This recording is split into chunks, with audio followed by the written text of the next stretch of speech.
Hello, everyone. My name is Andrew. Hi, guys. I'm Suzanne.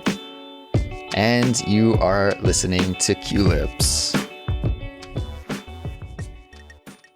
Hello there. This is a Simplified Speech episode, which is the Culips series featuring totally natural English conversations that are slowed down just a little bit.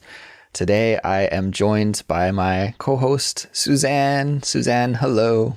Hey, Andrew. How are you? I'm doing great. Today, our topic of conversation is school uniforms, and we'll talk about our opinions about school uniforms, and we'll talk about the culture of wearing school uniforms in North America. But before we get into this topic of conversation, I want to let everyone know that there's a study guide available for this episode, and you can get it from our website, culips.com, if you would like to study along with the guide while you listen to us today. All right, Suzanne, let's get into it. Where should we start? Well, I wanted to ask you, Andrew, have you ever worn a school uniform before? I have never worn a school uniform before. No, never. Wow. Yeah, all of my schooling was done in public schools. And in Canada, students that attend public school, and we should be clear about the definition of public school because it's true. I was chatting with one of my colleagues from the UK the other day, and we are talking about what public school is. And in the UK and in British English, it has a totally different meaning than in North American English. What's the meaning in the UK? A public school in the UK is what we call a private school in North America. Wow. It's completely the opposite. Yeah. That's so strange. Okay. Isn't it really strange? Yeah. So a public school in North America is the school that is provided by the government. It's what most children attend. There's no tuition fee. It's supported by taxpayers, right? Yep. In the UK, a public school is a private institution. It's not supported by the government, and you have to pay tuition to attend. So it's totally different in both situations. That's so strange. Yeah. And a private school, tends to have, I guess, a protocol or a uniform that they instill in the students, and that there's a sort of a standard way that you need to dress. Exactly. So growing up in Canada, some of my friends went to a private religious school. It was a Christian school. And that school didn't have a uniform either.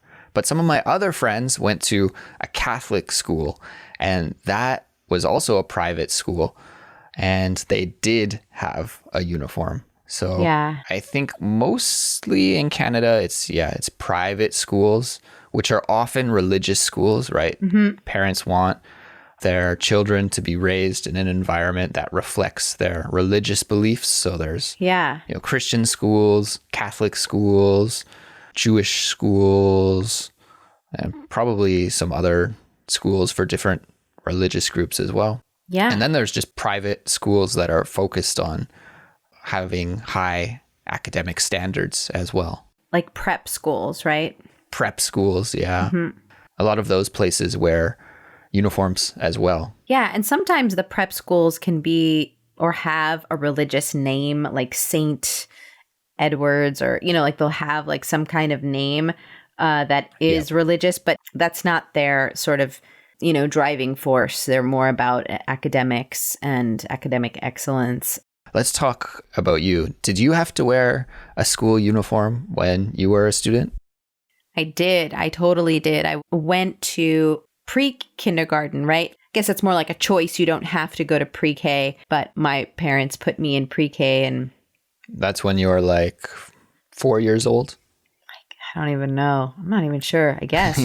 I went to like a Montessori school. And that is another type of private school that has a really unique curriculum, right? That's based on small class sizes and lots of interaction with the teachers and more independent learning. I loved it. I'll have to say this, and I didn't expect to get into this, but I still remember things that I learned in Montessori school at the age of 3 or 4 years old. I mean, I still have lessons. I learned so much in just like a couple years there. Just the way that it's presented, it was very much like problem solving and exploration. I remember having to take apart a truck and then find a way to put it back together and make it go. There wasn't really a one way to do it. You just had to sort of figure it out. And I really loved this kind of way of learning and using my hands and being creative. It was very creative. However, we did not need to wear a uniform. It wasn't until I went to first grade at the Good Shepherd School. The Good Shepherd School.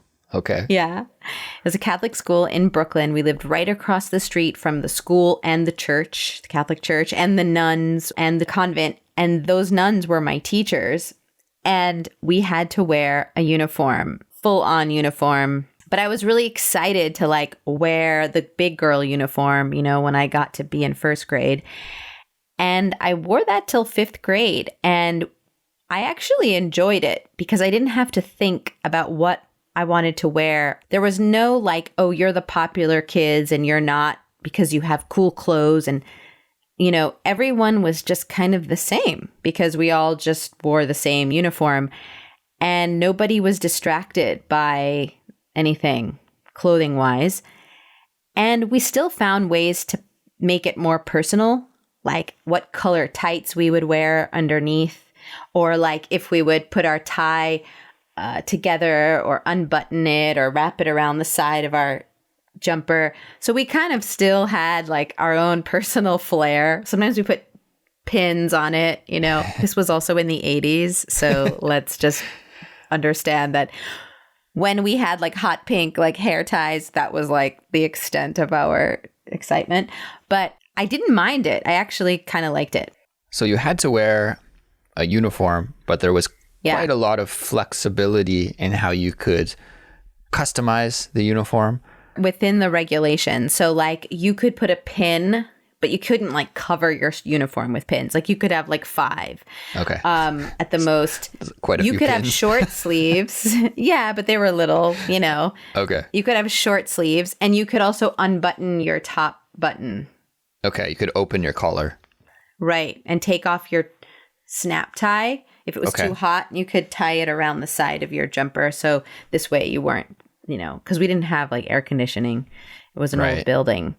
And what was the uniform? What did it consist of? Was it like the classic Catholic schoolgirl uniform? Yes, totally. So we had like a pleated skirt and it was attached to these 2 panels that you'd kind of put like this over and it came to like a V. The straps that you put over your shoulders.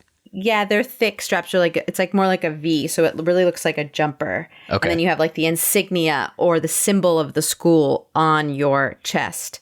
Okay. As well. And usually like a white collared shirt underneath. Okay. The boys had a tie, slacks and a tie. And we also had a gym uniform. So if you had gym that day, you got to wear their gym clothes, I think like twice a week. So that was fun. We got like sweatpants and stuff. What did you call your gym uniform? Because in Canada, we call it a gym strip. Do you call it a gym strip as well? No. That's weird. I think gym suit.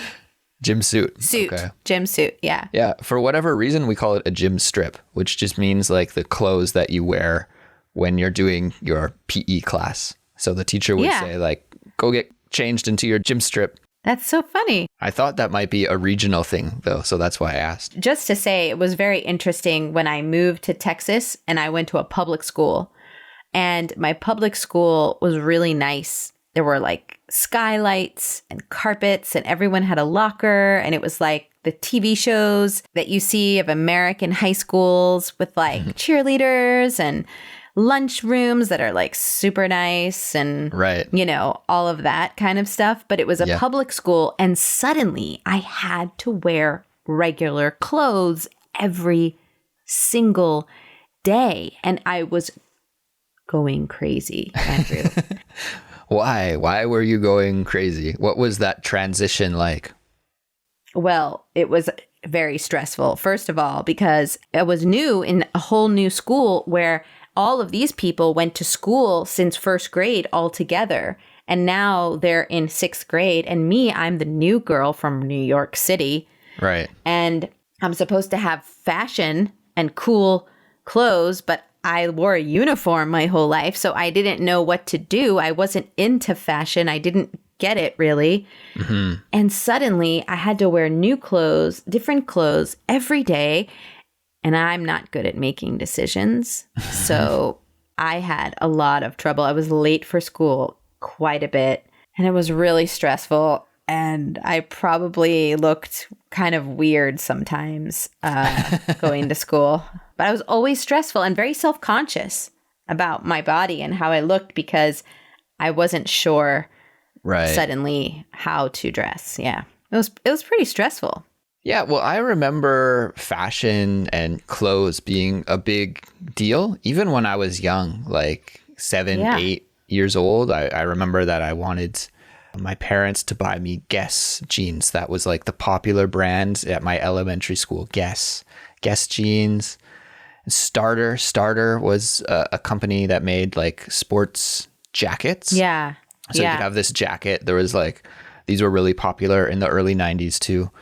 There are different sports teams like Chicago Bulls, the NBA team were really popular. Yeah. So a Chicago Bulls starter jacket and like Nike basketball shoes. So definitely these were status symbols, even among young children. And so there was competition. And, you know, my family was never very rich or anything. So trying to keep up with the rich kids is really tough because they're getting new clothes all the time. So even at a really young age, in a public school where there is no school uniform, you're aware of different class issues right from the start, and you're aware that there's this hierarchy of fashion and that people are praised or respected for having good fashion or teased or bullied if they can't keep up or if they're not interested. For that reason, I think the uniform is probably a good idea, but I don't know. It's hard. I never had to live the uniform lifestyle. And some people say that the uniform is really restrictive and doesn't let students express their personal style. I don't know. I didn't feel that way. I didn't feel that way because I could wear like fun earrings and like fun hair stuff. I don't know. I didn't feel restricted. Now, I'm not everyone. I can't speak for everyone. For me, I really enjoyed not having that decision to make at the age of like 9, you know, like I kind of just like waking up, getting, you know, showering or whatever it was, just putting on the same clothes. Yeah. And going to school and eating my lunch and not having to wake up like an hour early just to figure out what to wear. I didn't like it when I went to public school. I really was like, this stinks. This is stressful. Well, it sounds like to me, your school in Brooklyn there or in New York was kind of like the perfect situation where you have to wear a uniform, but there's some flexibility. Yeah. Because I know here in Korea, and things may have changed these days. I'm not exactly sure how strict the standards are. I think every school dictates how strict the rules are. But students in junior high school and high school need to wear uniforms in South Korea, where I live now. If you guys didn't know that, I live here in Korea. Elementary school students have freedom, but middle school students, high school students need to wear uniforms.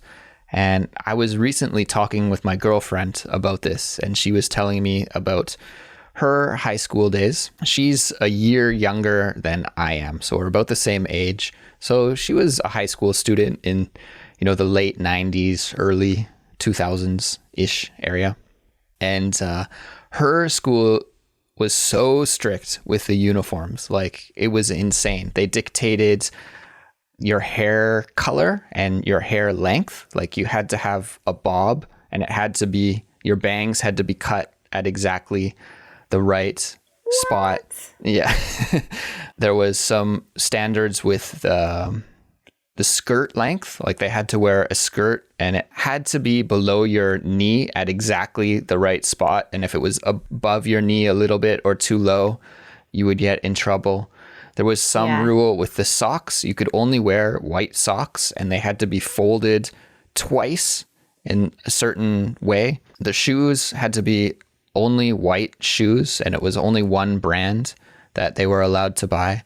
So I think in this sense, if you came from one of these schools, you might say like, this actually does limit my personal freedom to express myself, especially when you're an older student. Like, you know, if you're in your final year of high school, you're 17, 18 years old.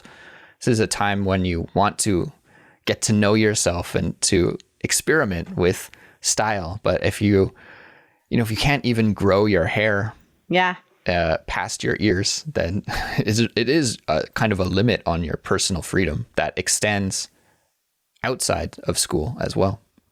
That is really strict. Yeah. Mm-hmm. And I do need to say that I didn't experience that in junior high and high school, right? Like, I think if I was able to wear whatever I wanted at a younger age and then in high school had to wear a uniform, I'd probably hate it. Because high school, I definitely expressed myself in 90s fashion. I had all kinds of 90s fashion going on. So I definitely have a different perspective on that. And exactly, it was not as strict. I mean, we could wear our hair however we wanted. Right. Hairspray, bangs all over the place, you know. We were even able to roll our socks down if we wanted to, like scrunch them down and wear like tan tights. So it made it look like we had cool 80s like leg warmer style.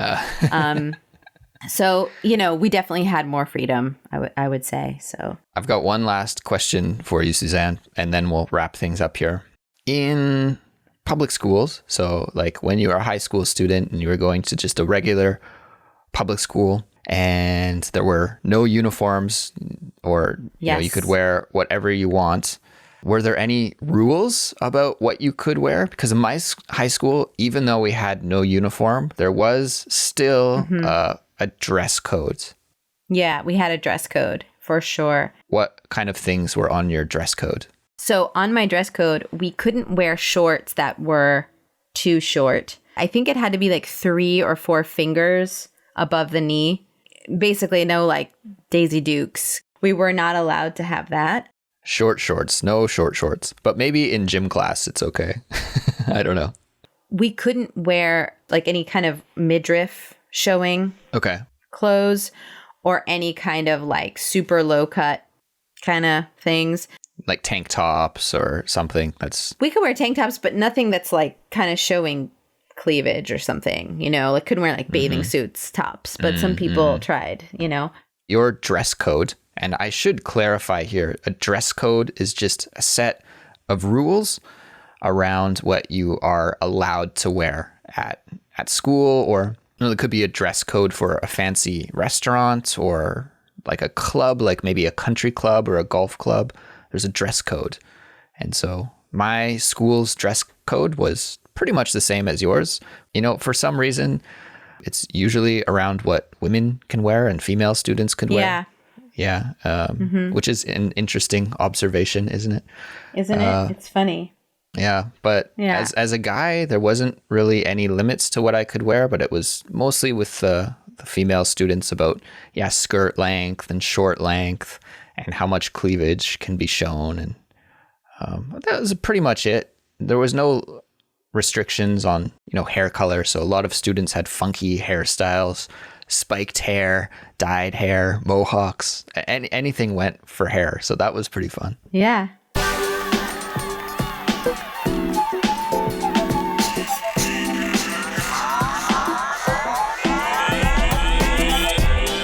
Well, that was fun. That was a really interesting conversation, and it was great to hear your experience. You're a real insider, having lived the uniform life.